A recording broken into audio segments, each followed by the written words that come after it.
तो हमने की चर्चा की थी कल, उसी के आलोक में आज हम चर्चा कर रहे हैं, और उसी के आलोक में आज हम रघुवंश को देखेंगे। तो जैसे कि हमने प्रारंभ में ही चर्चा किया था कि प्रत्येक दिन एक धातु को लेकर के हम चर्चा करेंगे। तो उनमें मूल रूप से हमें ध्यान क्या रखना है कि जिनके दो रूप बनते हैं उनको हम पहले देखेंगे ना, अर्थात उनको हम विशेष रूप से ध्यान में रखेंगे, ताकि जब पूछा जाए उस तरह से तो हम बता सकें जो कि ये इस लकार में, इस पुरुष में, इस वचन में है। यह धातु में ध्यान में रहेगा ही। तो हमने कल जो धातु रखी थी वह हन धातु दिया गया था। आप सभी पढ़े होंगे, आप लोगों ने तैयार किया होगा, और प्रत्येक दिन हम चर्चा करेंगे, लेकिन इसमें यह रखेंगे कि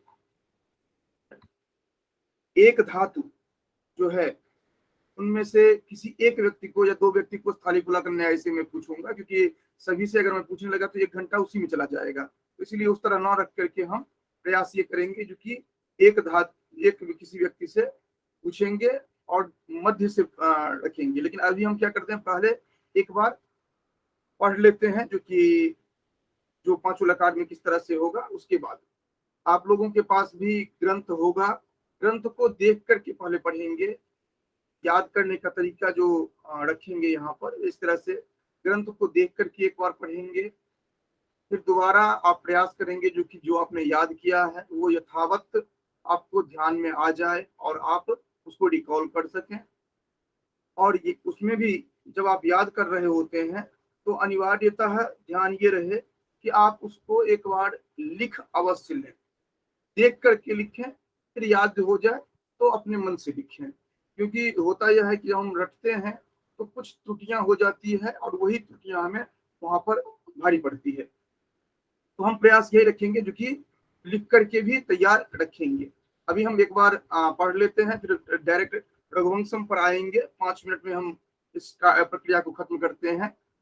हन धातु का अर्थ होता है मारना, सामान्य रूप से। क्योंकि देखिए जब आप अलग अलग धातुओं को देखेंगे अलग अलग गणों में, तो उनके अर्थ आपको अलग अलग भी दिख सकते हैं। जैसे कि आप वेद पद की व्युत्पत्ति में जब जाते हैं, वेद धातु की बात करते हैं, तो आपने इस बात को देखा होगा।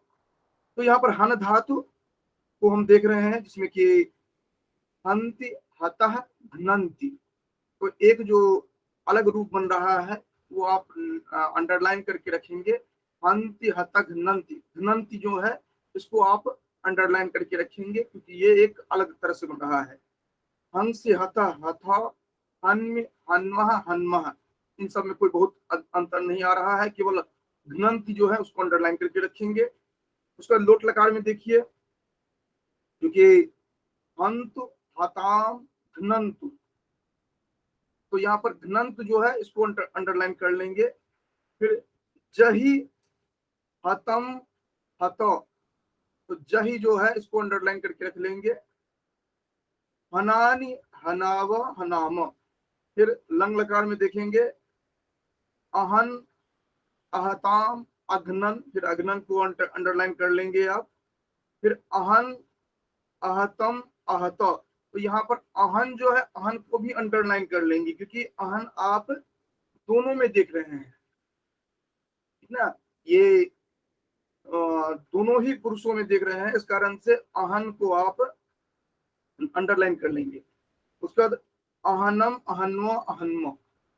इसके बाद आगे चलते हैं तो हन्यात, हन्याताम, हन्युः, हन्याह, हन्यातम, हन्यात, हन्याम, हन्याव, हन्याम। ये सामान्य है, इसमें बहुत ज्यादा समस्या आपको नहीं होती है। इसी तरह हनिष्यति, हनिष्यता, हनिष्यन्ति जो है इसमें भी आपको कोई समस्या नहीं है। तो कुल मिलाकर के आप देखते हैं ये 5 जो है, इनमें जहां जहां आपको अंडरलाइन करना है ये ध्यान में रखेंगे। और कहीं कहीं आप देखेंगे जो कि जो अलग अलग रूप बनेंगे, उन रूपों को भी आप विशेष रूप से ध्यान में रखेंगे, ताकि आपको जब कभी भी इस तरह देखें तो आपको समस्या न हो। ठीक है। तो कुल मिलाकर के लट लकार में आपने देख लिया, घ्नन्ति को अंडरलाइन करके रखा। उसके बाद आपने लिट लकार में कोई समस्या नहीं है। लोट लकार जो आपने देखा था, अंतु हताम घ्नन्त जो कहा था, तो उसमें एक ऑप्शन में आपको दिखेगा अंतु का हतात भी दिखता है, और इसी तरह जही जो है उसका भी हतात भी दिखता है। तो ये हतात जो है इसको भी अंडरलाइन करके रखेंगे। तो हम केवल जब रटते हैं ध्यान रखेंगे जो कि लिख करके भी हम प्रयास करें, और साथ साथ जहां पर दो रूप जहां जहां बनते हैं उनको भी ध्यान रखें, और जो एक रूप अलग अलग पुरुषों में या अलग अलग वचनों में बनते हैं उनको भी ध्यान रखें, उनको विशेष रूप से ध्यान रखें। तो हमें नहीं लग रहा है कहीं पर समस्या होगी। चलिए अब हम आ जाते हैं जो हमारा मूल है, क्योंकि ये तो प्रत्येक दिन चलना है। आज हम आप लोगों से हमने नहीं पूछा, क्योंकि कल दशोलकार का हो जाएगा आप लोगों का, उसके बाद हम मध्य में एक बार पूछ लेंगे। अब आ जाते हैं हम, एक मिनट, पीटी कहाँ गया, पीटी इसका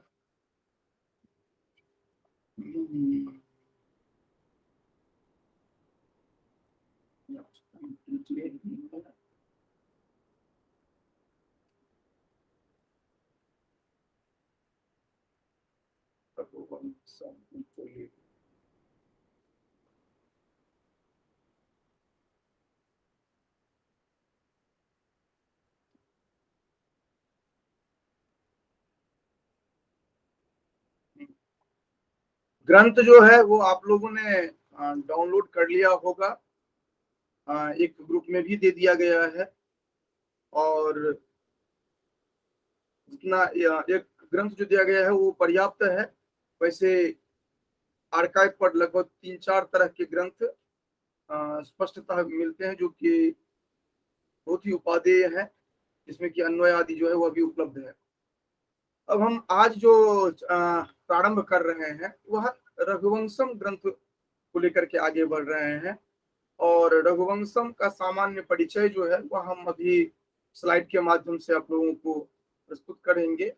और कल से लेकर के अगले 3 दिन जो रहेगा वह मूल ग्रंथ जो है, अर्थात प्रथम सर्ग और द्वितीय सर्ग, इनको देखेंगे। क्योंकि हमने जितने जितने भी पाठ्यक्रम है उनमें हमने यही देखा है कि प्रथम सर्ग और द्वितीय सर्ग ये लगे हुए हैं, कहीं पर प्रथम सर्ग है, कहीं पर द्वितीय सर्ग है, इस तरह से। तो हम इन्हीं को आधार मान करके चल रहे हैं, ठीक? और ये जो सामान्य जो चर्चा है तो सामान्य चर्चा सभी के लिए है, चाहे जो भी पाठ्यक्रम आपका है उसमें ग्रंथकार, उसके बाद ग्रंथ की जो जो रूपरेखा है वो आप सभी को सामान्य रूप से जानकारी में होनी चाहिए कि क्या कहा जा रहा है, ठीक है? ये हमें उम्मीद है जो कि आपको स्पष्ट रूप से दिख रहा होगा।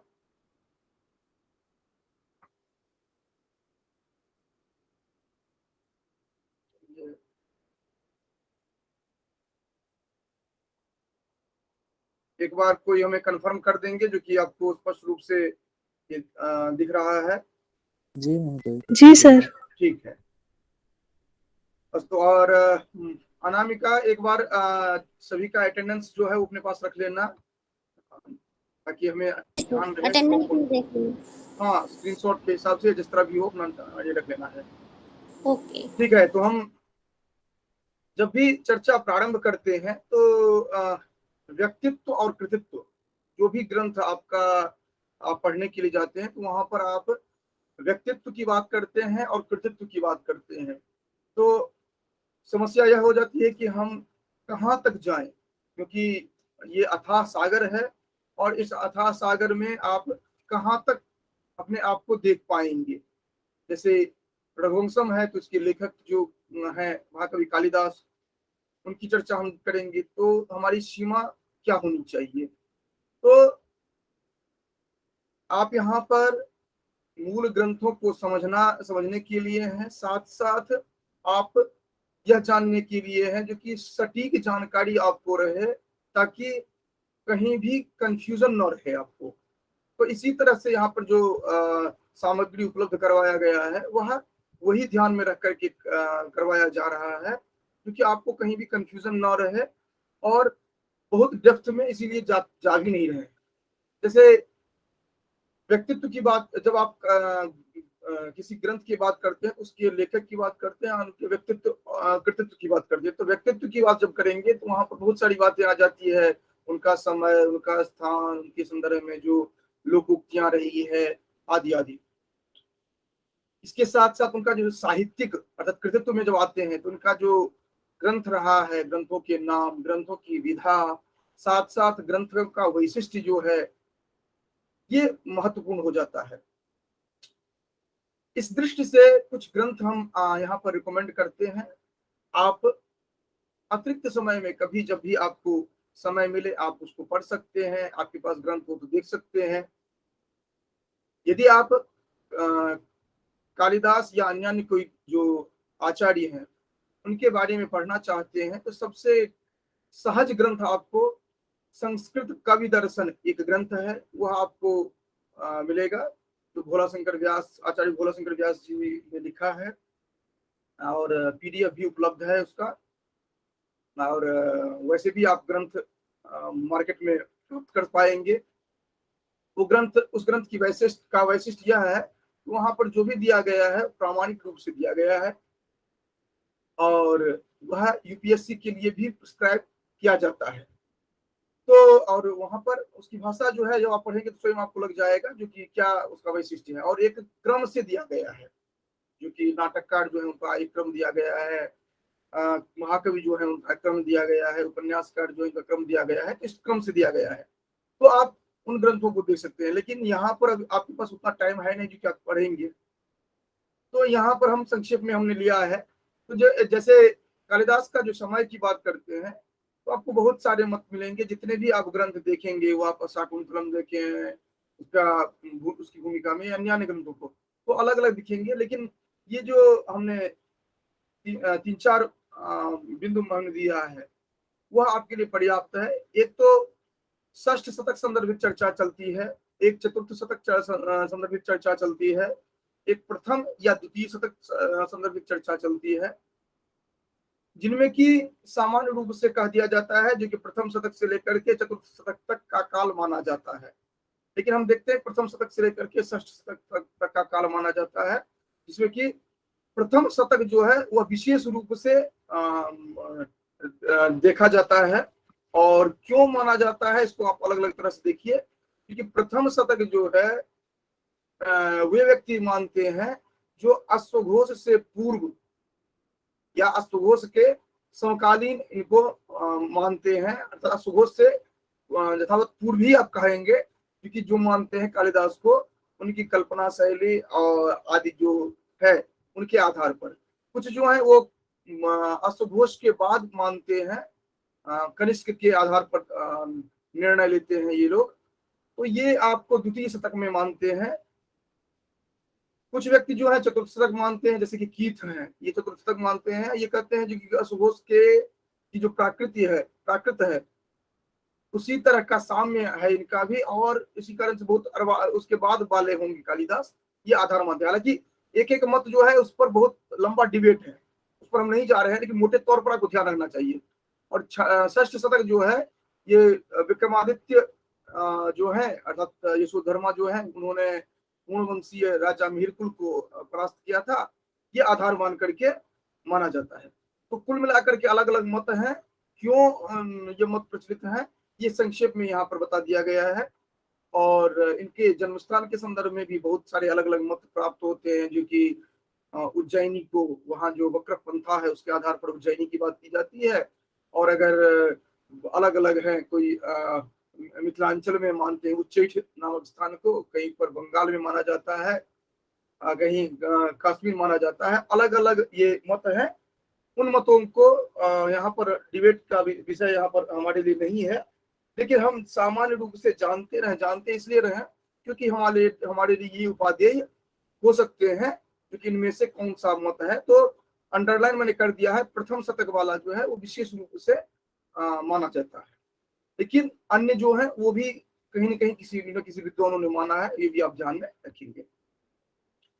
अब आ जाते हैं ग्रंथ पर। तो रघुवंशम ग्रंथ जो है इसको हम देखते हैं।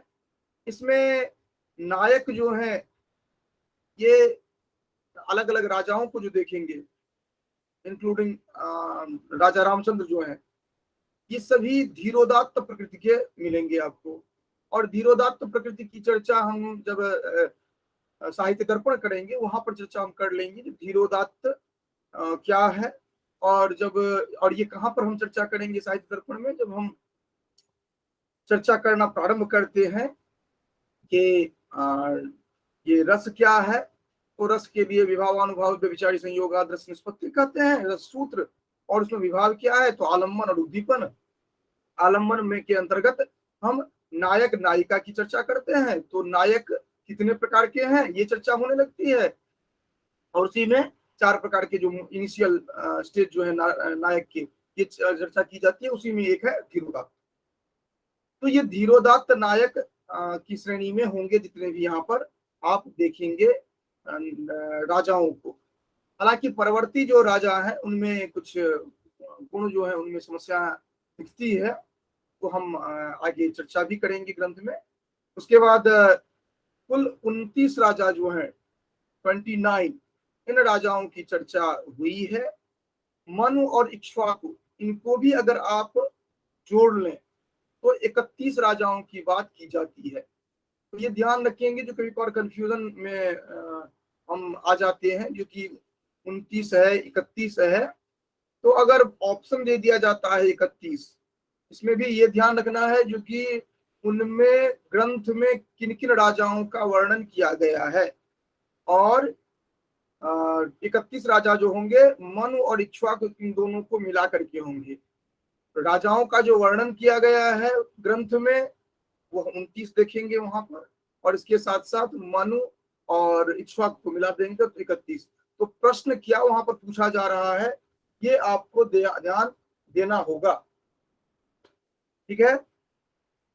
इसके बाद जो ये राजाओं को के बारे में भी हम एक बार चर्चा कर लेंगे।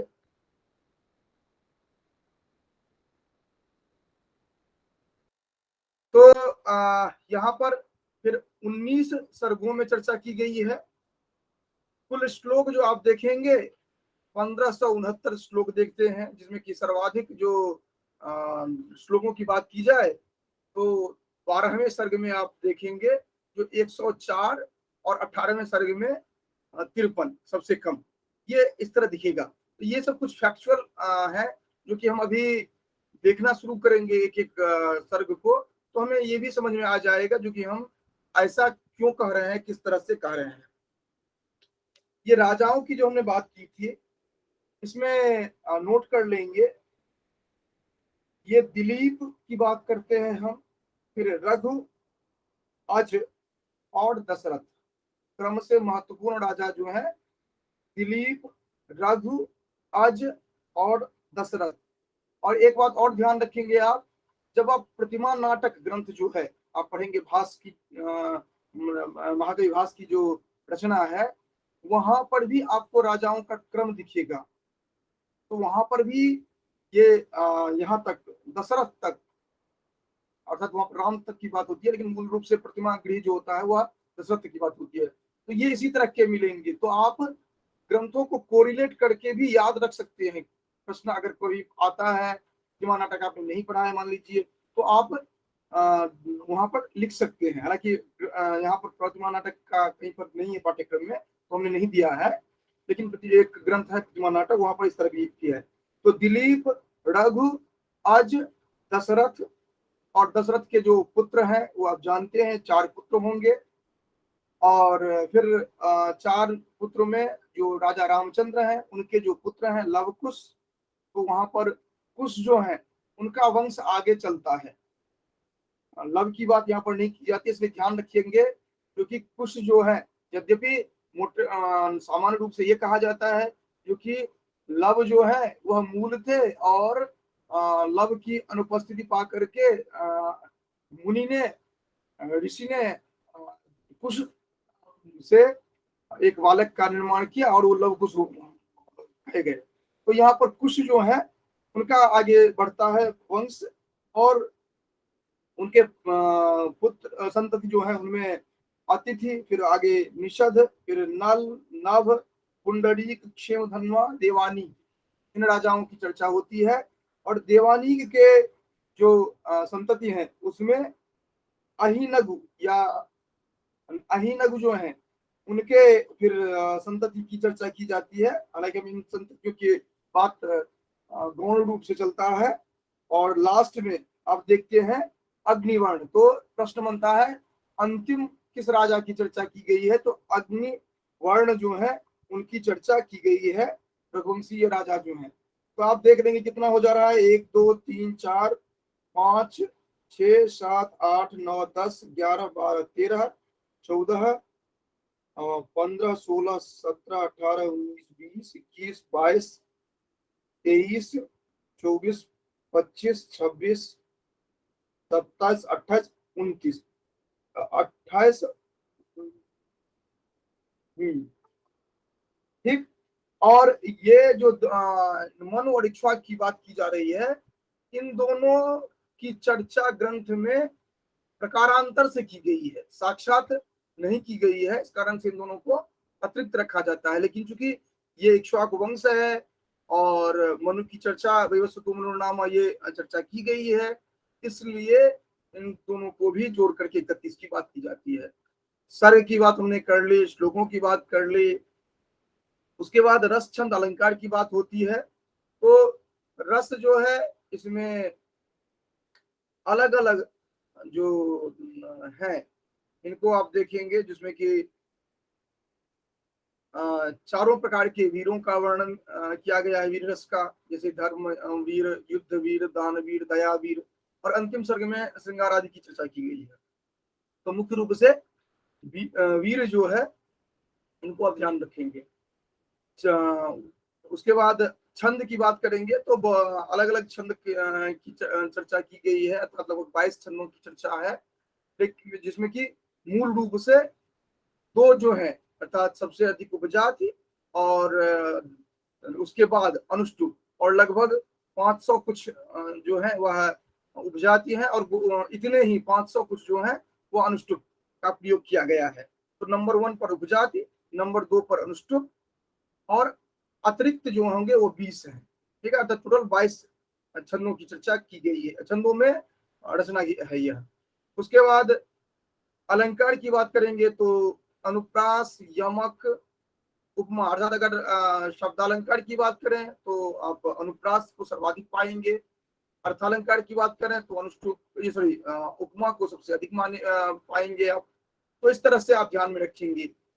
और शैली में वैदर्भी शैली की बात की गई है, तो इसको भी आप अंडरलाइन करके रखेंगे। जब आप साहित्य दर्पण पढ़ने लगेंगे उस समय में आप स्पष्ट रूप से जान लेंगे जो कि वैदर्भी शैली क्या है और यहाँ पर वंश में जो कही गई है उससे हम क्या समझते हैं आदि आदि। उसके बाद उपजीव्य कौन सा है, तो उपजीव्य रामायण है। हालांकि अलग कुछ आचार्य जो है अलग अलग ग्रंथों को भी मानते हैं, लेकिन मोटे तौर पर आप ध्यान रखेंगे वाल्मीकि रामायण जो है इसको उपजीवी माना गया है। और इसके साथ साथ ये भी आप जानते रहेंगे जो उपजीवी किसको कहा जाता है, किस ग्रंथ का उपजीवी कौन सा ग्रंथ है, ये आप ध्यान में रखेंगे जब आप ग्रंथ पढ़ते हैं अलग अलग। ठीक है, तो इतने चर्चा के साथ हम फिर आगे बढ़ते हैं। इस ग्रंथ का वैशिष्ट्य जो है उस ग्रंथ पर हम आते हैं अब देखने के लिए, क्योंकि देखिए हर एक ग्रंथ के लिए मैं प्रथम दिन यही चर्चा करूंगा कि ग्रंथ के संदर्भ में कुछ जानकारियां मिले आपको। उसके बाद मूल ग्रंथ, क्योंकि देखिए मूल ग्रंथ पर हम बहुत ज्यादा जोर नहीं दे पाएंगे, क्योंकि मूल ग्रंथ 2 दिन में 3 दिन में आप 2 सर्ग पढ़ेंगे या 2 अंक किसी ग्रंथ का पढ़ेंगे या 5 अंक पढ़ेंगे, तो ये संभव नहीं है कि आप बहुत अच्छी तरह पढ़ पाएंगे। हाँ, श्लोक लेंगे, कुछ महत्वपूर्ण श्लोक लेंगे, उनका एक स्टाइल देखेंगे जो कि अन्वय किस तरह किया गया है, फिर उनका व्याकरणिक टिप्पणी किस तरह से हम ध्यान में रख सकें, कैसे नोट कर सकें। लेकिन वह जो हम चर्चा करेंगे वो थोड़ा फास्टली ही हम करेंगे, क्योंकि हमने एक तैयार किया है जो कि प्लानर, जो इतने दिनों में हमें इन सभी ग्रंथों को पढ़ना है। और कल का वीडियो आप लोगों ने पता नहीं कितने लोगों ने देखा है, वह स्पष्ट रूप से हमने चर्चा उसमें कर दिया है कि उन सभी ग्रंथों को हमें देखना है, क्योंकि कंप्यूटर एग्जाम में, प्रतियोगी परीक्षा में आपके लिए एक्सक्यूज नहीं होता है जो कि आपने ये पढ़ा है या नहीं पढ़ा है। तो अगर आप यहाँ पर 1 घंटे के लिए आते हैं तो अनिवार्य रूप से 2 घंटे आपको अपने घर पर देना होगा। और यहाँ पर वो न्याय दर्शन का जो सिद्धांत है, अर्थ क्रियाकारित्व, वही है। अगर आप करेंगे तो पाएंगे, नहीं करेंगे तो नहीं पाएंगे। हमें दिखाने से कोई अर्थ नहीं है, क्योंकि आप पढ़ते हैं या नहीं पढ़ते हैं। तो यहाँ पर 1 घंटा यहाँ पर पढ़ करके जाते हैं तो अनिवार्य रूप से 2 घंटा पढ़िए और कम से कम आधा घंटा पढ़ करके आइए, तब जाकर के ये 3.5-4 घंटा जो होगा उसमें जाकर के आप कुछ पकड़ पाएंगे। तो ये प्रत्येक दिन का इस तरह का हम रखेंगे। और मध्य में हम ये भी चर्चा यहाँ पर कर दें, जो कि हम यहाँ पर अनिवार्य रूप से अटेंडेंस की जो है वो हम सिस्टम हम यहाँ पर रखेंगे। और साथ साथ इनमें 2 ही स्टूडेंट रहे, 1 ही स्टूडेंट रहे, हम उतने को लेकर के भी कक्षा हम कंटिन्यू रखेंगे, क्योंकि केवल रजिस्ट्रेशन आपने किया उससे कोई फर्क नहीं पड़ने वाला है। क्योंकि हम रजिस्ट्रेशन में देखा जो कि 75 है, हालांकि मेल आप लोगों ने कितना चेक किया है, हमने मेल के माध्यम से भेजा है आपको। और उसके अतिरिक्त केवल टेलीग्राम ग्रुप में रखूंगा, उसके अतिरिक्त में कोई सुविधा नहीं अलग से दे रहा हूं मैं, क्योंकि आपको भी इसके लिए कंसियस रहना चाहिए कि पढ़ना आपको है। और ये यूट्यूब पर पब्लिकली अवेलेबल भी नहीं रहेगा। यह हम उन्हीं के लिए रखेंगे जो नियमित आते हैं, उनका जो ईमेल आईडी है वो हम यहाँ पर ऐड कर देंगे, जो कि वह अपने ईमेल आईडी के आधार पर देख पाएंगे ये वीडियोस जो होंगे दोबारा। क्योंकि जो पढ़ेंगे उन्हीं के लिए होना चाहिए, जबरदस्ती हम नहीं चाहते हैं। और जानबूझ कर सुबह का जो रखा गया है इसीलिए रखा गया है ताकि आप सुबह सुबह उठने की आदत आपको बन सके और आप पढ़ सकें आप ठीक से। तो यहाँ पर अब जो वैशिष्ट है इसकी हम बात कर रहे हैं। तो प्रारंभ जब करते हैं तो पार्वती परमेश्वरों की बात करते हैं। ग्रंथकार जो है महाकवि कालिदास, उनके परिपक्व प्रज्ञा एवं प्रतिभा का निदर्शन है यह ग्रंथ। ये सब आप अलग से नोट करके भी रख सकते हैं कि जब कभी आप निबंध लिखते हैं या फिर कहीं आप बोलते हैं, कहीं आप ये और कहीं चर्चा होती है या ऑब्जेक्टिव हल करने लगते हैं, तो अगर कुछ मिलता है जुलता है तो आप कवर कर सकें। तो पार्वती परमेश्वरों इनकी अभ्यर्थना की गई है, क्योंकि इनको नमस्कार कर प्रारंभ किया गया है, जो कि हम ग्रंथ में देखेंगे भी वागर्था के माध्यम से। उसके बाद महाकवि कालिदास के परिपक्व प्रज्ञा एवं प्रतिभा का निदर्शन है यह ग्रंथ।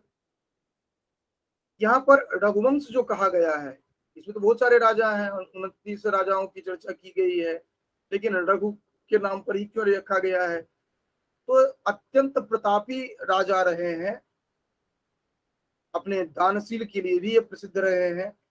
और ये राजा जो रहे हैं उसमें मुख्य रूप से जो रघु जो रहे हैं, ये चतुर्वर्ग प्रतिनिधिभूत राजा रहे हैं और इन्होंने दिग्विजय किया था। और ये दिग्विजय की तुलना समुद्रगुप्त से की जाती है। ये सभी अलग अलग वैशिष्ट्य रहा है, जिस कारण से इस ग्रंथ का नाम रघुवंश पड़ा है। यह 19 सर्गों में 29 राजाओं की चर्चा है, ये हमने पहले ही चर्चा किया है। और 31 राजा मनु और इक्ष्वाकु को जोड़ करके होता है। ये ध्यान रखेंगे कि 16 विशेषणों का प्रयोग किया है, इसको अंडरलाइन कर लेंगे। ये इक्ष्वाकु वंशी राजा जो है, इनके लिए महाकवि कालिदास ने टोटल 16 विशेषणों का प्रयोग किया गया है। वो आप देखेंगे भी, हम ग्रंथ पढ़ेंगे जब कल, क्योंकि सोहम आजन्म शुद्धानाम मा फलोदय कर्मणाम मा समुद्रक्षितिशानाम अनाग्रत वर्तमान, ये सब जितने भी श्लोक के माध्यम से आप देखेंगे जो कि 16 विशेषणों का प्रयोग किया गया है। और इन वैशिष्ट्यों को अगर आप ध्यान रखेंगे तो कभी आप कालिदास पर बोलते हैं, लिखते हैं, कभी चर्चा करते हैं, तो आपके पास कुछ होगा जिसके आधार पर कुछ बोल सकें आप। नहीं तो आपके पास रहता बहुत कुछ है लेकिन बोल नहीं पाते हैं, इसीलिए टू द पॉइंट यहाँ पर दिया गया है, आप इसको ध्यान में रख सकें। उसके बाद ये जो रघुवंशीय राजा हैं, इनके जो समस्त मानवोचित जो दिव्य गुण जितने भी हैं वो सभी इनमें उपलब्ध हैं। यहाँ पर जो कालिदास ने जो प्रस्तुत किया है उसके माध्यम से क्रिया, प्रक्रिया और प्रतिक्रिया जो है, ये सभी इन विषय परांगमुखी है। ये राजा जो है, इनका वैशिष्ट यह है कि इनकी क्रिया जो है, इनकी प्रक्रिया जो है कार्य करने की आदि, और जो प्रतिक्रिया, प्रतिक्रिया मतलब जो कहीं पर युद्ध की बात की जा रही है या अन्य जो की जा रही है, ये विषय परांगमुखी है। ये अपने के लिए, अपने लिए ये अपने स्वार्थ के पूर्ति के लिए नहीं करते हैं, अपितु ये इनका कर्तव्य है, ये जान करके करते हैं। जो कि ये वैशिष्ट जो है परवर्ती राजाओं में ये न्यूनता देखी जाती है इसकी। उसके बाद आप देखेंगे जो कि लगभग 33 टीकाओं की बात, इसके 33 टीका आप देखेंगे रघुवंश के, और एक ग्रंथ प्रकाशित भी है जिसमें कि एक ही उसमें ग्रंथ में आपको अलग अलग टीकाओं को टीका दृष्टिगत होगा। उसके बाद आप देखते हैं जो कि रसेश्वर की उपाधि दी गई है महाकवि कालिदास को। ये कौन देते हैं? तो सोढल नामक कवि जो है वो देते हैं। कहाँ पर देते हैं? तो उदय सुंदरी ग्रंथ है, उदय सुंदरी ग्रंथ है, उसमें देते हैं उन। और ये कब के हैं? 11वीं सदी के हैं। 11वीं सदी के सोढल जो है उन्होंने उदय सुंदरी में रसेश्वर की उपाधि दिया है महाकवि कालिदास को। ये जो अलग अलग रसों की बात हमने की, मूल रूप से तो वीर रस है रघुवंश में, लेकिन आप अलग अलग प्रसंगों में अलग रसों को देखते हैं। जैसे अग्निवर्ण जो है, इनके चर्चा वर्णन के प्रसंग में आप देखते हैं श्रृंगार का वर्णन देखते हैं। रघु आज राम के संदर्भ में की चर्चा जब होती है तो वहां पर वीर रसों को देखते हैं। आज जो है उनके चर्चा के क्रम में अजविलाप जो है वहां पर करुण रस को देखते हैं। वशिष्ठ वाल्मीकि संवाद जो है, वशिष्ठ वाल्मीकि की चर्चा जो है या रघु की चर्चा जो है वहां पर शांत रस को देखते हैं। तारकावध को जो देखेंगे वहां पर विभत्स रस की प्रमुखता देखेंगे। तो इस तरह आप देख पाएंगे। इसके साथ ही साथ दिलीप में आप भक्ति की पराकाष्ठा देखते हैं, रघु में दानवीर की पराकाष्ठा देखते हैं, अज में प्रेम की पराकाष्ठा देखते हैं, दशरथ में राजगुणोचित जो है, राजाओं का जो गुण है उसकी पराकाष्ठा देखते हैं। उपमा कालिदास से तो आप जानते हैं, लेकिन उपमा कालिदास से क्यों महत्वपूर्ण है? तो यहाँ पर सौंदर्य की सुबोधता है, अर्थात सहज रूप से यहाँ के सौंदर्य को आप समझ पाएंगे। जो कहते हैं ना, जो कि इंडियन एस्थेटिक्स, भारतीय सौंदर्य शास्त्र की बात जो करते हैं, तो वह जो सौंदर्य है, यह सौंदर्य सहज रूप से बोधगम्य है। यहाँ पर सरस है, हालांकि आपको अन्य ग्रंथों में भी मिलेगा, लेकिन रघुवंश में आपको बहुत ही सहज रूप में दिखेगा और उपयुक्त है। जहां पर जिस तरह से के सौंदर्य की बात की गई है वही दिखाया गया है। और उदाहरण अगर देखना है तो वागर्था जो संपृक्तो, ये श्लोक दे सकते हैं। दिनक्षपा मध्यगते व संध्या, ये हम लोग पढ़ेंगे अभी। श्रुते रिवार्थम स्मृतिरन्नवगच्छत, ये हम लोग पढ़ेंगे। संचारिणी दीप शिखे वरात्रो, जिसके आधार पर कालिदास को दीप शिखा की उपाधि दी गई थी। तो संचारिणी दीप शिखे वरात्रो, ये जो देखते हैं जो कि वह जो जाती है अलग अलग राजाओं के पास दीप लेकर के, और जो ही वहां से हटती है तो वह राजा मुरझा जाते हैं, उनका मुख म्लान हो जाता है। इसी के आधार पर दिया गया है जो कि संचारिणी दीव शिखे वरात्रो जंयम दीपाय प्रतिमरासा नरेंद्र मार्गाट्ट इव प्रपेदे विवर्ण भावम सस भूमिपाला। अब हम सरसरी निगाह से जो ये टोटल 19 सर्ग हैं, उनमें जो कथा वस्तु हैं ये हम चर्चा कर रहे हैं। हालांकि आप लोगों को ये लगेगा जो कि ये थोड़ा सा बोरिंग हो रहा है, लेकिन इसको हम ध्यान पूर्वक देखें, क्योंकि देखिए संपूर्ण ग्रंथ आप पढ़ नहीं पाएंगे, यह भी तय है। और जो नए जो जितने भी ग्रंथ हैं रघुवंश के, उनमें जो चर्चा जितना किया है इन्होंने, जो समरी जो लिखते हैं, सारांश जो देते हैं, वो सारांश इस तरह देते हैं जो कि आप खुद भी नहीं समझ पाते हैं जो कि क्या क्या सारांश दिया गया है, क्योंकि वो इस तरह उलझा करके देते हैं। तो मैंने एक ग्रंथ चयन किया और उसी का जो उसमें जिस तरह दिया गया है उसी को मैं यहाँ पर पढ़ रहा हूँ, ताकि आपके ध्यान में रहे जो कि किस सर्ग में क्या चर्चा चल रही है, और एक साथ मैं एक सर्ग से लेकर 19 सर्ग तक की चर्चा कर रहा हूं, ताकि आपको एक सीक्वेंस बन जाए। तो पेन कॉपी आप रखे ही होंगे, और आप प्रथम सर्ग में किन किन की चर्चा की जा रही है वो आप प्रयास करेंगे जो कि इस तरह नोट करें जो कि आपको ध्यान में रहे, जो कि इन सर्गों में मोटे तौर पर कम से कम, क्योंकि ये आपको और कहीं भी नहीं मिलेगा, ये भी मैं स्पष्ट रूप से आपको बता रहा हूं। इसलिए ध्यान रखिएगा, क्योंकि जब हम कक्षा लेते हैं उस समय में आपके मन में बहुत सारी बातें चलती है जो कि तो ये चर्चा कर रहे हैं तो हमें और मिल ही जाएगा, तो यहाँ हम क्यों पढ़ते हैं। तो इन कक्षाओं का वैशिष्ट ये हो जाता है कि आप एक फिक्स 1 आवर में आप इतना कुछ देख लेते हैं जितना कि आप चाह करके भी नहीं देख सकते, क्योंकि आपको 1 घंटा आपके साथ चर्चा करने के लिए हम कम से कम 5 घंटा मेहनत करके आते हैं यहाँ पर। और ये कोई ऐसा नहीं है कि केवल हम आपके लिए करते हैं, हम अपने लिए करते हैं, लेकिन उससे आपको फायदा हो जाए इसलिए इस तरह की कक्षाओं को रखा जाता है। वस्तुतः मेरे अध्ययन की शैली ही इस तरह की होती है कि मैं प्रयास करता हूँ जो भी मैं पढ़ूं वो कहीं और भी उपादेय हो सके, किसी और के लिए भी हो सके, इसको ध्यान में रख करके मैं ये करता हूँ। तो थोड़ा आप इसको देखिए और फिर आगे हम चलेंगे।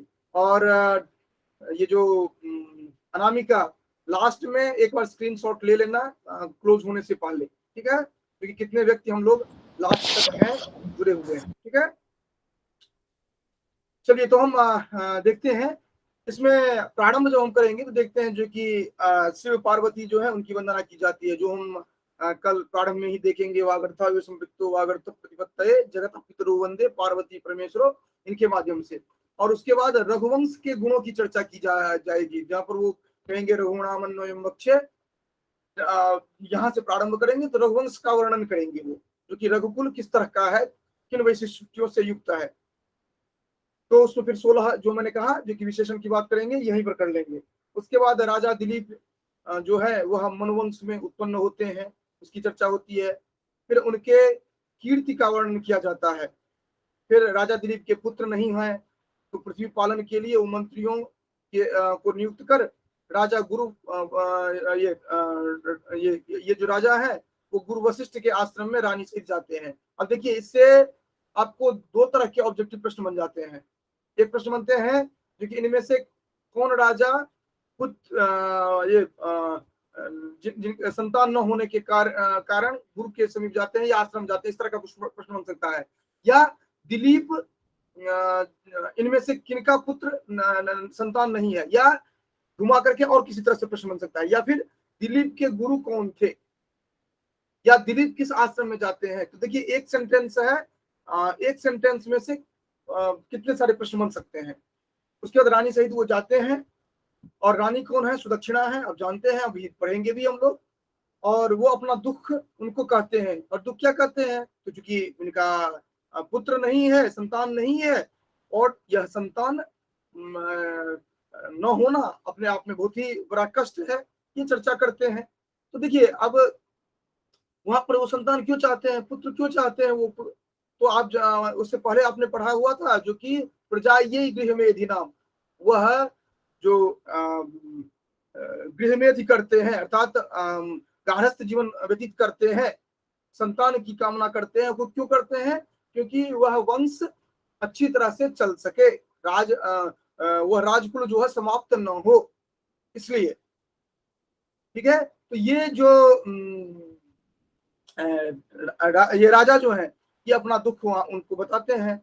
अब देखिए जब आप ग्रंथ पढ़ते हैं तो आप ध्यान देंगे जो कि और दूसरे ग्रंथ जो कभी आपने पढ़ा हो उनके साथ तुलना करिएगा, कोरिलेट करिएगा, अंतर संबंध देखने का प्रयास करिएगा, तो आपको बहुत ही इंटरेस्ट जगेगा और आप और बेहतर तरीके से पढ़ पाएंगे। और इसको मैं थोड़ा सा एक उदाहरण के माध्यम से बताता हूँ।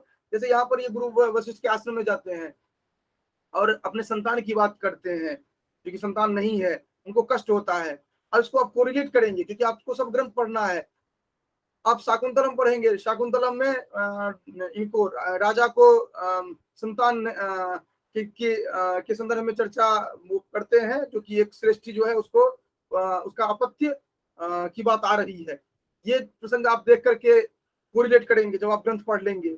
इसी तरह आप पंचतंत्र में आएंगे तो वहां पर चर्चा आता है जो कि संतान रहे, पुत्र रहे, वो भी महत्वपूर्ण नहीं है। अगर पुत्र गुणवान हो तभी जाकर के पुत्र का महत्व है। तो आप कोरिलेट करने का भी अपना प्रयास कीजिए, क्योंकि अभी एक ग्रंथ पढ़ रहे हैं, 2 ग्रंथ पढ़ेंगे, 4 ग्रंथ पढ़ेंगे, तो कोरिलेट कर लेंगे तो आपको बहुत बेहतर रहेगा। ये आप में टेक्निक आनी चाहिए, तो आपको और भी आगे बेहतर बनाएगा। तो क्योंकि अभी तो हमारा उद्देश्य ये रहेगा जो कि अलग अलग कॉम्पिटिटिव एग्जाम्स हैं उनमें हम सफल हों, फिर उसके बाद हमें आगे भी तो जिंदगी चलाना है, हम कक्षा में भी तो जाएंगे, नहीं तो फिर ग्रंथ लेकर के ही सब दिन पढ़ाते रह जाएंगे, आगे अपनी कुछ उसमें ऐड कर ही नहीं पाएंगे आप। तो उसकी भी हम पृष्ठभूमि तैयार करते जाएं। अपना दुख कहते हैं, फिर वशिष्ठ के अपने ध्यान से, अर्थात क्योंकि त्रिकालदर्शी है तो राजा के संतान न होने का कारण जान लेते हैं और राजा से कहते हैं कि इंद्रलोक से लौटते हुए आप जो है कामधेनु की प्रदक्षिणा नहीं की थी। अब देखिए यहाँ से भी प्रश्न बनता है जो कि राजा ने किसकी प्रदक्षिणा नहीं की थी, किसने किसकी प्रदक्षिणा नहीं की थी। तो बहुत कुछ आपको यहाँ से भी मिल जा रहा है। तो प्रदक्षिणा नहीं की थी। और ये जो है उसका स्क्रीनशॉट भी आप रख सकते हैं, क्योंकि दोबारा कभी पढ़ना हो तो आप एक देख लेंगे, क्योंकि फिर आगे भी आप रिपीट कर सकें इस तरह से। तो यहाँ पर कह रहे हैं कि कामधेनु की प्रदक्षिणा नहीं की, इस कारण से उसने शाप दिया है कि मेरी संतान के आराधना के बिना राजा की संतान नहीं होगी। अर्थात इनकी जो संतान है, कामधेनु की जो बेटी है, कामधेनु की बेटी की अगर ये नहीं प्रसंग ये करते हैं, आराधना करते हैं, तो राजा को भी संतान नहीं होंगे। आकाशगंगा में दिग्गजों के स्नान करने के शब्द से तुमने वह साप नहीं सुना। ये राजा क्यों नहीं साप सुन पाते हैं? क्योंकि दिग्गज जो थे आकाशगंगा में वो स्नान कर रहे थे और वो इतना कोलाहल हो रहा था जिस कारण से साप को वो सुन नहीं पाए। अगर सुन गए होते तो इस तरह का उनके मन में जिज्ञासा ही नहीं होती कि क्यों संतान नहीं हो रहा है। तो कह रहे हैं कि तुम विधि पूर्वक टहल अर्थात शुश्रूषा करो, अर्थात उसकी आराधना करो, और जब वह चले तब चलो, जब वह बैठे तब बैठो, इस तरह करके उसके पीछे पीछे जाओ और उसके सो जाने पर ही शयन करो, और आते जाते समय रानी इसकी पूजा करे। वो वहां पर श्लोक आप पढ़ेंगे, स्थिता मुच्चलितप्रयातां निषेधुसीमासन बद्ध धीरः जलाभिलाषी जलमाददानां छायेवताम्भूपतिरन्व गच्छत्। वो राजा किस तरह सेवा करते हैं, तो इसी तरह जब वह चलती है तो चलते हैं, जब बैठती है तो बैठते हैं, जल पीती है तो पीते हैं। तो ये नंदिनी के लिए करते हैं, और इसको आप अलग प्रसंग में भी कहीं पर चर्चा कर सकते हैं। ठीक है, तो इस तरह आप देखेंगे। और फिर उसके बाद फिर कहते हैं क्या, जो कि जब वो प्रसन्न हो जाएगी, कौन? नंदिनी, तो वह मनोरथ पूर्ण कर देगी। राजा ने यह स्वीकार किया और रात्रि को गुरु जी के द्वारा जो बताई गई थी पर्णशाला, उसमें दोनों सो गए। ठीक है, तो प्रथम सर्ग का सारांश यह है। तो इसमें किसकी बेटी है? कौन? ये कामधेनु की बेटी है नंदिनी। ये प्रथम सर्ग तो हम लोग अच्छी तरह देखेंगे ही। फिर द्वितीय सर्ग है। द्वितीय सर्ग में क्या है? तो कह रहे हैं अब प्रातः काल होता है, तो प्रातः काल द्वितीय सर्ग प्रारंभ यहाँ से होता है, जो प्रातः काल होता है। और प्रातः काल होते ही रानी सहित राजा जो है गौ का पूजन करते हैं, और जब वह वत्स जो है, बछड़ा जो है, दूध पी लेता है, उस फिर गाय जो है उसको वन के लिए छोड़ते हैं, और राजा उसके साथ चल देते हैं। थोड़ी दूर जब जाते हैं तो फिर वो रानी को लौटा देते हैं, और वो कहते हैं कि आप गुरु की और उनको लौटा देते हैं आश्रम की ओर, और खुद गुरु की सेवा के अनुसार चलने लगते हैं। और वह जिस तरह कहा गया था उसी तरह सेवा करने लगते हैं। उसके बाद संध्या के समय में ये जो द्वितीय सर्ग है, द्वितीय सर्ग का आरंभ जो श्लोक से हो रहा है, प्रथम सर्ग का आरंभ तो वागर्थावेशम पित्तों से हो रहा है, और द्वितीय का जो हो रहा है इससे अतः प्रजानाम अधिप प्रभाते जाया प्रतिग्राहित गंधमाल्याम वनाय पीत प्रतिबद्ध वत्सम यशोधनोधेन मृषेर्मुमोच। ये यहीं से हो रहा है। श्लोक अगर देखेंगे तो हम लोग अर्थ तो देखेंगे ही। अथ प्रजानाम अधिप प्रभाते, प्रभाते पद वहां पर आपको दिखता है, ये ध्यान रखेंगे। जो प्रारंभ जो हो रहा है इसी से प्रारंभ हो रहा है। तो वहां पर वो रात भर तो प्रथम सर्ग में सोए थे, फिर द्वितीय सर्ग में उठते हैं और इसको जब दूध पी लेता है बच्चा तो उसको छोड़ते हैं और यहाँ पर रानी को वापस भेज देते हैं आश्रम में और नंदिनी की सेवा करना प्रारंभ करते हैं। अब जब नंदिनी की सेवा कर रहे हैं और संध्या के समय में आश्रम में आते हैं वापस, और ये जो नंदिनी की सेवा जो ये कर रहे हैं राजा, जब संध्या में आते हैं तो किस तरह वो दिखती है, तो उसकी भी चर्चा की गई है, जो कि अनुपमा उपमा अलंकार का बहुत ही महत्वपूर्ण उदाहरण है। और साथ साथ वहां पर एक तुलना, ये उपमा दी जाती है, जो कि रानी पहले है, मध्य में नंदिनी है और पीछे में राजा दिलीप है, तो किस तरह दिख रहे हैं। तो संध्या काल के समान दिख रहे। दिनक छपा मध्य गतेव संध्या, वो है ना, पुरस्कृता वर्तमनि पार्थिवेन प्रत्युद्गता पार्थिव धर्म पत्न्या तदंतरेसा विरराज दिनक छपा मध्य गतेव संध्या। ये आपको वहां पर देखेंगे हम लोग। तो ये हो जाता है। अब यहीं पर क्या होता है द्वितीय सर्ग में, जो कि राजा सेवा करते करते 21 दिन व्यतीत कर लेते हैं। कितना दिन व्यतीत करते हैं? 21 दिन व्यतीत कर लेते हैं।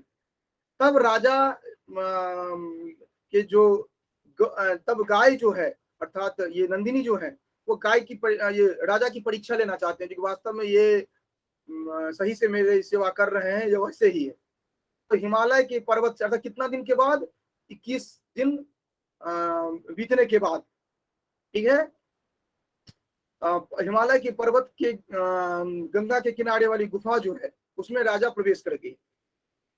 और उस गुफा में जब प्रवेश कर गई तो वहां पर एक वनराज जो है उसने पकड़ लिया, और राजा यह देख करके जो वह वनराज है उसको छुड़ाना चाहते हैं। जब वनराज छुड़ाना चाहते हैं तो राजा ज्यों ही तीर धनुष निकाले तो उनका हाथ वहीं पर चिपका रह गया, अर्थात वह नहीं चला पाए। तो वह कहता है जो कि ये हम एक सामान्य कोई ये वनराज नहीं है जिनको कि आप मार डालें और अपनी गाय को बचा लें। वह कहते हैं जो कि मैं कुंभोदर नामक जो ये शिव जी का गण हूं। नहीं, उससे पहले भी बहुत सारी चर्चाएं होती है, वो हम लोग देखेंगे। वहां पर वो कहेंगे जो कि वहां पर बहुत सारी बातें करेंगे, कहेंगे जो कि आप एक छोटी सी गाय के लिए अपना शरीर सर्वस्व क्यों त्यागना चाहते हैं। वहां पर कहेंगे एकात पत्रम जगत प्रभुत्वम नवम वयकांतमिदम वपुश्च अल्पस्य हेतुर्बहुहातुम इच्छन् विचार मूढ़ प्रतिभासी में। तुम इस तरह के करके श्लोक होगा, जो कि आप एक छत्र राज्य वाले हैं, सब कुछ ये युवावस्था है आपको, ये सब कुछ होने के बावजूद आप हमें मूर्ख जैसे प्रतीत हो रहे हैं कि एक छोटी सी गाय के लिए अपना पूरा सर्वस्व दे दे रहे हैं। क्योंकि वो कहते हैं जो कि आप गाय को छोड़ दीजिए, भले आप मुझे खा लीजिए, इस तरह कहते हैं। तो अंत में वह प्रकट होते हैं और कहते हैं जो कि मैं कुंभोदर, मेरा नाम जो है कुंभोदर है और शिव जी का गण हूँ। ये जो राजा, ये गाय जो परीक्षा ले रही थी, वह मूल रूप से कौन बना हुआ था वनराज? वो कुंभोदर नामक शिव का गण। तो ये भी अंडरलाइन करके रख लेंगे, कुंभोदर नामक शिव का गण, जो आपके सामने में जो ये है देवदारू वृक्ष है, इसको पार्वती ने पुत्रवत पाला है। और इस समय जो ये जो हस्ती है वह उनके छाल को हटा दिए हैं। इसको यह इससे पार्वती जो है तो शिव जी ने मुझे यहाँ पर सिंह बना करके रखा है। क्यों रखा है? क्योंकि वहां पर जो सामने में देवदारू वृक्ष है, जिसको कि पार्वती जी ने पुत्रवत पाला है, उसको क्या करते हैं जो कि वनगज जो है वह अपने शरीर को खुजला करके उसकी छाल को हटा देते हैं। इसीलिए यही सब ध्यान में रख करके उन्होंने हमें रखा है, इसकी सुरक्षा के लिए रखा है। और कहा है कि जो भी इस गुफा में आ जाए उसका भक्षण करिए आप, तो परमेश्वर जो है उन्होंने आज हमें यह गाय दी है, मैं इसको नहीं छोड़ूंगा। क्या है? ये कोई सिंह कहता है इनसे और कह रहे हैं कि आपका पराक्रम मुझ पर नहीं चलेगा। और ये राजा जो कहते हैं वो शिव जी जैसे आपके लिए मान्य है वैसे मेरे लिए भी मान्य है, लेकिन गुरु का यह धन है, क्योंकि गुरु ने हमें यह गाय दिया है तो अपने नेत्र के समक्ष हम नष्ट नहीं होने दे सकते हैं, और इसके बदले में आप मुझे खा लीजिए, लेकिन आप ये गुरु के जो गाय हैं वो नहीं ये करिए, क्योंकि गुरु ने हमें न्यास के रूप में दिया है, पालन के लिए दिया है, इसको आप छोड़ दीजिए। तो फिर वहीं पर कहते हैं तुम बहुत बड़े मूर्ख हो, तो ये एकादपत्रम जगत प्रभुत्तम की बात हमने की थी, ये हुआ। तो फिर कह रहे हैं जो कि फिर उसके बाद कहते हैं जो कि जब वह नहीं छोड़ना चाहता है तो राजा धनुष उठाते हैं, लेकिन धनुष से मार नहीं पाते हैं। तो फिर वो कहते हैं जो कि अगर तुम प्रयास करना भी चाहते हो मुझे मारने के लिए तो मेरे ऊपर कुछ चलेगा नहीं, क्योंकि मैं जो हूँ इतना शक्तिशाली हूँ कि तुम्हारा बाण मेरे ऊपर इसी तरह का होगा जैसे कि कोई पर्वत के लिए, सुमेरु पर्वत के लिए कोई एक छोटा सा ये हवा जो है वह छोटे से पौधे को उखाड़ सकता है, लेकिन सुमेरु पर्वत को नहीं उखाड़ सकता। इसी तरह तुम्हारा ये जो पराक्रम है वह छोटे छोटे जीवों को मार सकता है, लेकिन मुझ जैसे नरसिंह को नहीं मार सकता है। तो इसीलिए ये सब अपना रहने दो, ये सब मत हमें हमारे ऊपर प्रयास करो। इसके लिए भी श्लोक है, एक श्लोक मूर्छति मारुतस्य, ये तो फिर ये इस तरह का ही चढ़ता है। फिर अंत में क्या होता है, क्योंकि राजा ये नहीं मानते हैं, कहते हैं कि हमें आप खा लीजिए, और इंतजार करने लगते हैं जो कि हमें सिंह कब खाता है। उसके फिर क्या होता है कि राजा के ऊपर पुष्प वर्षण होता है, और राजा कहते हैं ये गाय जो है वो कहते हैं जो कि हे पुत्र उठो और वर मांगो, मैं तुमसे प्रसन्न हूँ, मैंने परीक्षा ली थी और इसके प्रताप से काल का भी भय नहीं है। करे कि मुझे कौन सिंह खा सकता है, क्योंकि इसके प्रताप से मैं कोई खा नहीं सकता है। उठ करके देखो जो कृष्ण नहीं है, वस्तुतः केवल माता के समान गौ स्थित थे वहां पर। राजा हाथ जोड़ करके प्रणाम करते हैं और सुदक्षिणा में कुल बढ़ाने वाला कीर्तिमान पुत्र चाहते हैं। यहाँ पर देखो ये एक बहुत ही महत्वपूर्ण पक्ष यहाँ पर दिया गया है। वहां पर जो वरदान मांगते हैं वो कहते हैं सुदक्षिणा में कुल बढ़ाने वाला कीर्तिमान पुत्र। ये भी कह सकते थे कि पुत्र हमें दें, और एक मानस पुत्र हो सकता था या अन्य तरह से पुत्र हो सकता है, लेकिन वो नहीं, ये सुदक्षिणा में पुत्र वो चाहते हैं। ठीक है, तो ये चीज ध्यान रखेंगे। तो फिर कह रहे हैं जो कि गुरु कार्य से बचा हुआ दूध जो है वह पीऊंगा, और गौ जो है वह प्रसन्न हुई। फिर उसके बाद जाकर के राजा जो है बचा हुआ दूध पीते हैं। फिर गुरु पत्नी गौ की प्रदक्षिणा करके अपने नगर में आ जाते हैं। फिर रानी जो होती है वो गर्भवती होती है। ये हमारा जो अलग अलग जगह पर जो पाठ्यक्रम देखेंगे उसमें यह रहेगा। अब अन्य जो है उनको हम संक्षेप में देखते हैं।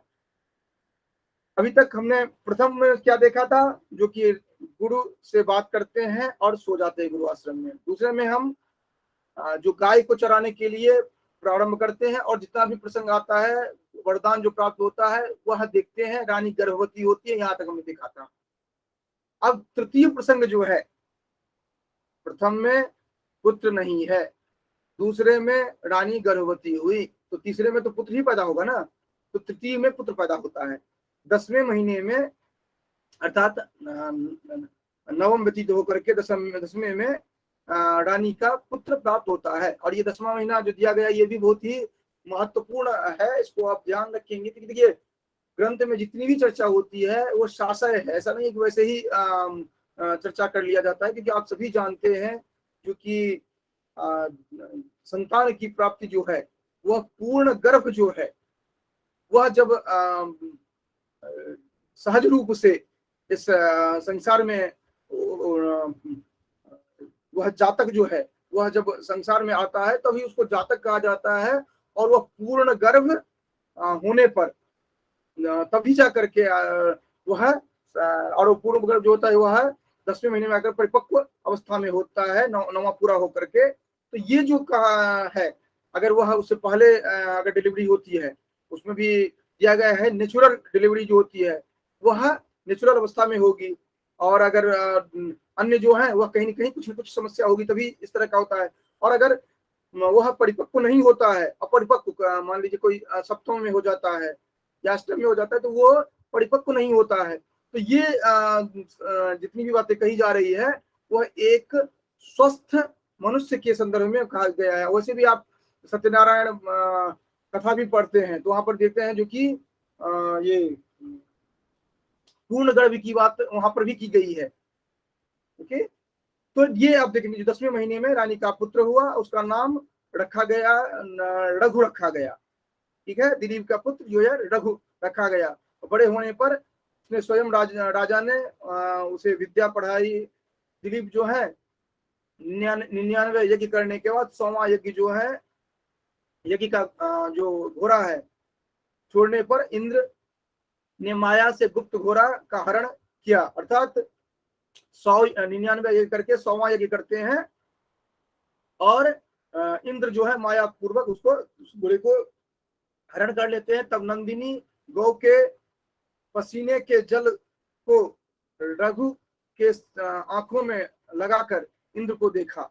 अर्थात वह रघु दुखी हुए, और नंदिनी जो है वह साक्षात्कार कर लेती है, जो कि कौन है, और कहा क्योंकि जब तुम ऐसा काम करते हो फिर श्रेष्ठ मार्ग में कौन चलेगा। इंद्र ने कहा सत्य है, परंतु यश की रक्षा करनी सबको उचित है। मैंने 100 यज्ञ किए हैं, मेरे सामने कोई 100 यज्ञ नहीं कर सकता। इससे मैं घोड़ा नहीं दूंगा।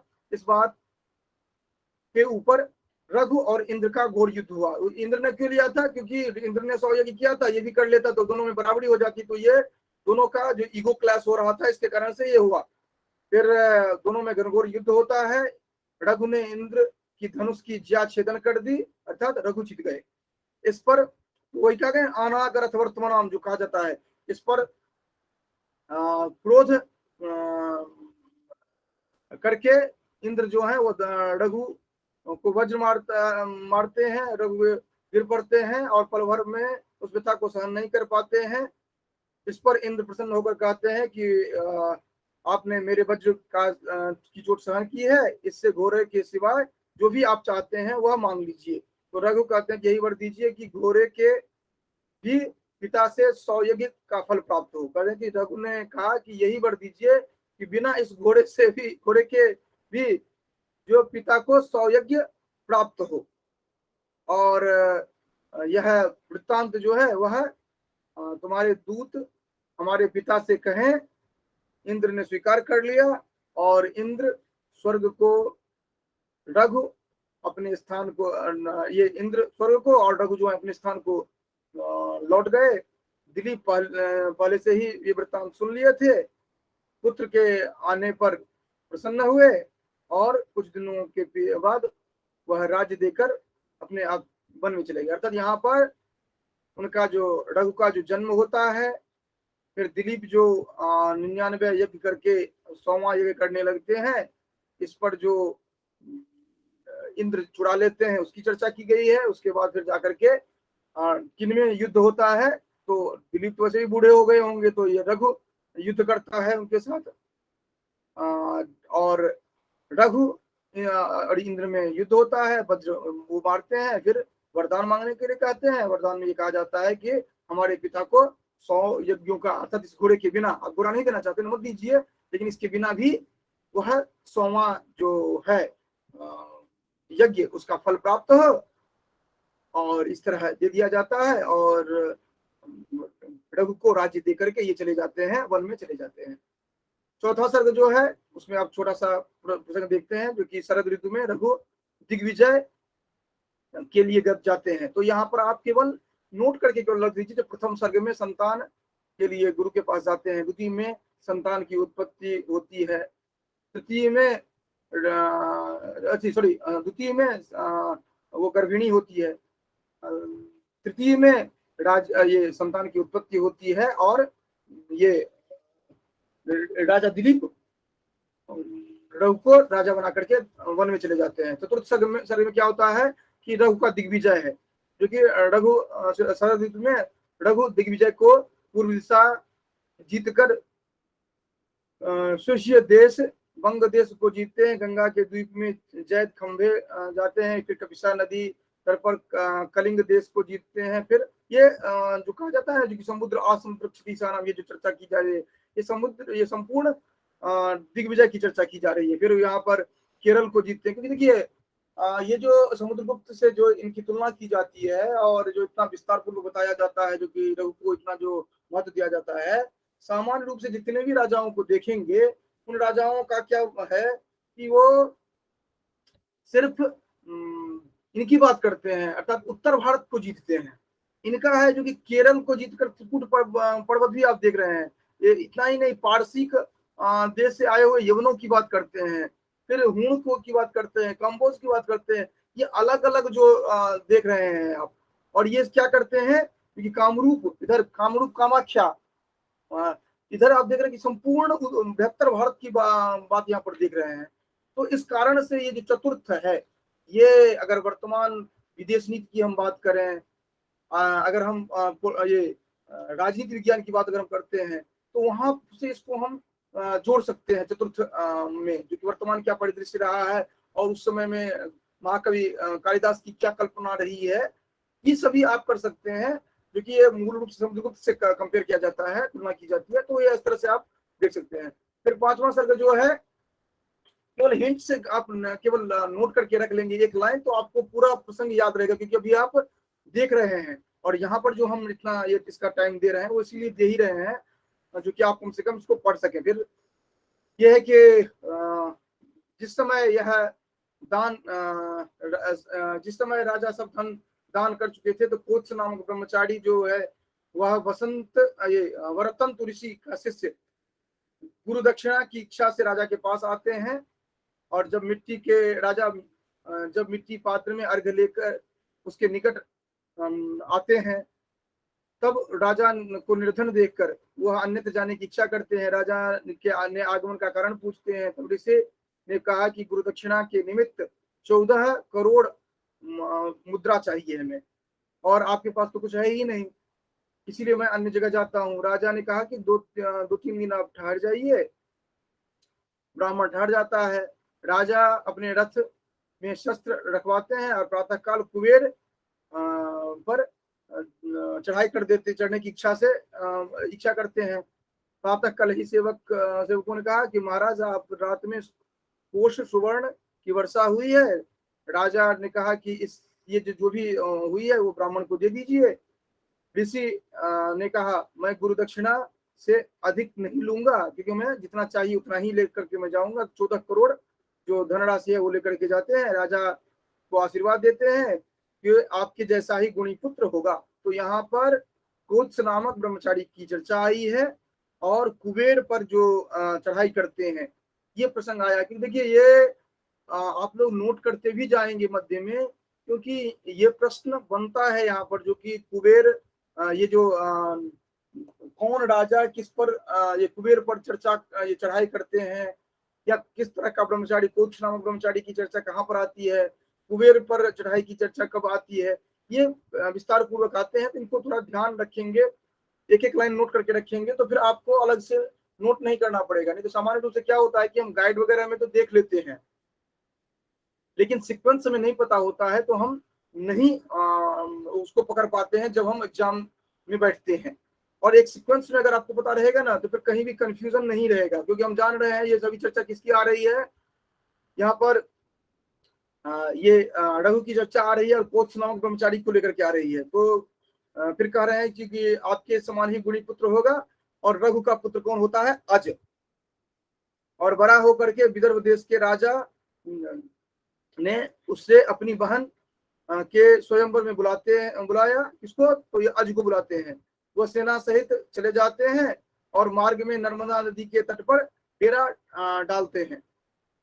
और नर्मदा नदी के तट पर डेरा डालते हैं, तो आप समझ सकते हैं कि विदर्भ जो जाएंगे वहां पर वही रेवा नर्मदा जो है वही नदी पड़ते हैं। ये तो आपने वहां पर भी मेघदूतम में रेवा नदी की चर्चा की है, तो वहां पर भी आपने देखा होगा। वहां नर्मदा नदी से एक हाथी निकलता है, जिसे देख करके सेना व्याकुल हो जाती है। अज ने एक साधारण बाण मारते ही वह हाथी जो है वह शरीर छोड़ करके गंधर्व हो जाता है, क्योंकि गंधर्व पहले से गंधर्व था और बोलता है मैं प्रियंबद नामक गंधर्वों के राजा का पुत्र हूँ। ये कौन था कि तो प्रियंबद नामक गंधर्वों का राजा जो है उसका पुत्र था वह। और मतंग मुनि के साप से, किसके साप से वो हाथी हो गया था? मतंग मुनि के साप से हो गया था। प्रार्थना करने पर वो कहता है कि ये उन्होंने प्रार्थना किया था तो अज के कहा गया था ये कि अज के बाण के प्रहार से वह शरीर पुनः अपने शरीर को प्राप्त करेगा और ये मनोरथ उसका प्राप्त होता है। इसके बदले में यह सम्मोहन नामक अस्त्र देता है ना, ये सम्मोहन नामक अस्त्र देता हूँ और शत्रुओं की हिंसा के बिना ही जीत होती है। इसमें क्या होता है कि सामान्य रूप से बाण की ये अस्त्र का जो वैशिष्ट होता है क्या होता है कि शत्रुओं का संहार करके जीतता है कोई, और इसमें क्या होता है कि शत्रुओं को हिंसा नहीं करनी होती है, वैसे ही जीत जाते हैं आप। यह अस्त्र लेकर के विदर्भ देश चला जाता है। कौन चला जाता है? तो अब चर्चा चल रही है अज की।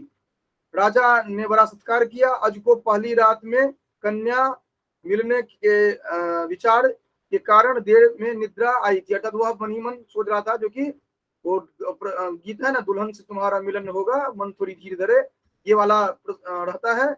और इससे प्रातः काल जो है वह वंदनियों द्वारा ने उसे स्तुति के द्वारा जगाया। तो आज हम पंचम सर्ग तक हमने देखा। कल हम प्रारंभिक जो आधा घंटा रहेगा उसमें देखेंगे 19 सर्ग तक, क्योंकि बीच में छोटे छोटे चर्चाएं हैं उसको छोड़ करके, और उसके बाद हम प्रथम सर्ग का मूल ग्रंथ देखना प्रारंभ करेंगे। तो इस तरह से हमने आज सामान्य जो चर्चा है उनको हमने पंचम सर्ग तक देखा है। और आप लोग जो आज अभी उपस्थित हैं, ये अनामिका लिस्ट हमें दे दोगी, और जितने व्यक्ति उपस्थित हैं वह वहां पर टेलीग्राम ग्रुप में अपना यस निश्चित रूप से डाल देंगे। अनामिका मैच कर लेना जो कि सही दिया गया है। तो आज का जो हमारा स्लाइड है वो मैं शेयर कर दूंगा उन व्यक्तियों को केवल, ठीक है, ताकि कल जो आएंगे तो 19 सर्ग तक स्लाइड में है वो पूरा पढ़ करके आएंगे, ताकि आपके पास ये स्लाइड भी रहेगा और अर्थात स्टडी मटेरियल भी आपके पास रहेगा। जो हम चर्चा पढ़ा रहे हैं वो आपके पास रहेगा, आपके लिए सहज रहेगा। और वो उन्हीं के लिए सिर्फ होना चाहिए जो यहाँ पर उपस्थित होते हैं, जो उपस्थित नहीं होते हैं उनके लिए नहीं, ठीक है। अस्तु, धन्यवाद सभी को, क्योंकि हम 10 मिनट वैसे भी विलंब कर चुके हैं।